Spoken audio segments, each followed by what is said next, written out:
সাকিবের খেলার জন্য আমরা খেলাতে চাই। পরবর্তী যে আইনগত পদক্ষেপ, রাষ্ট্রের যে সিদ্ধান্তগুলি আছে, পতিত ফ্যাসিস্ট কিংবা সাবেক সংসদ সদস্য, এটা আমাদের বিবেচ্য বিষয় না। আমরা প্লেয়ার সাকিবকে চাচ্ছি। একটা নাম বাংলাদেশ ক্রিকেটে যেটা উচ্চারিত হলেই ভক্তরা আবেগে ভাসে আর বোর্ড নিঃশ্বাস ফেলে, সেই নামটা সাকিব আল হাসান।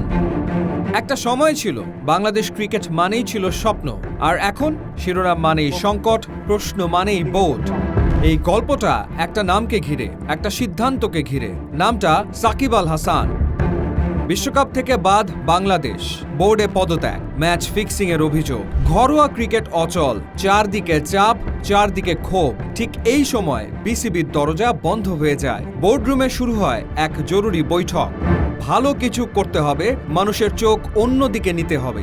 একটা নাম দরকার যেটা শুনলেই দেশ নড়ে। সবাই জানতো কোন নামটার কথা হচ্ছে। একসময় যিনি ছিলেন অস্বস্তি, আজ তিনি আলো। রাজনীতি, মামলা, বিদেশে অবস্থান। একসময় যিনি দেশে ফিরতে চেয়েছিলেন বিদায়ের জন্য, আজ তিনি আলোচনার কেন্দ্রবিন্দু। বোর্ড সিদ্ধান্ত নেয় সাকিব ফিরবেন। হোম অ্যাওয়ে সব সিরিজে বিবেচনা, কেন্দ্রীয় চুক্তির প্রস্তাব, আইনি জটিলতা মোকাবেলার আশ্বাস। অ্যাভেইলেবিলিটি, ফিটনেস আর অ্যাক্সেসিবিলিটি থাকলে সাকিব আল হাসান অবশ্যই বিবেচনায় থাকবেন। একটা ঘোষণাই বদলে দিল সব আলোচনা। বিশ্বকাপ, বোর্ড সংকট, সব চাপা পড়ে গেল এক নামের নিচে।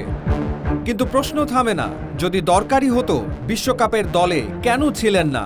হঠাৎ করে এই সময়টাই কেন? এটা কি ক্রিকেটীয় সিদ্ধান্ত নাকি বোর্ডের বাঁচার চেষ্টা? সাবেক বোর্ড পরিচালক বলছেন এটা স্ট্যান্ডবাজি, ক্লাব ম্যানেজার বলছেন আলোচনা ঘোরানোর চেষ্টা, কেউ কেউ বলছেন এটা শেষ কার্ড। সাকিব বলেছিলেন, যেভাবেই হোক আমাকে ক্রিকেটে রাখেন, নইলে আপনাদের লাইফ বোরিং হয়ে যাবে। মজা করে বলা কথাটা আজ বাস্তব হয়ে উঠেছে।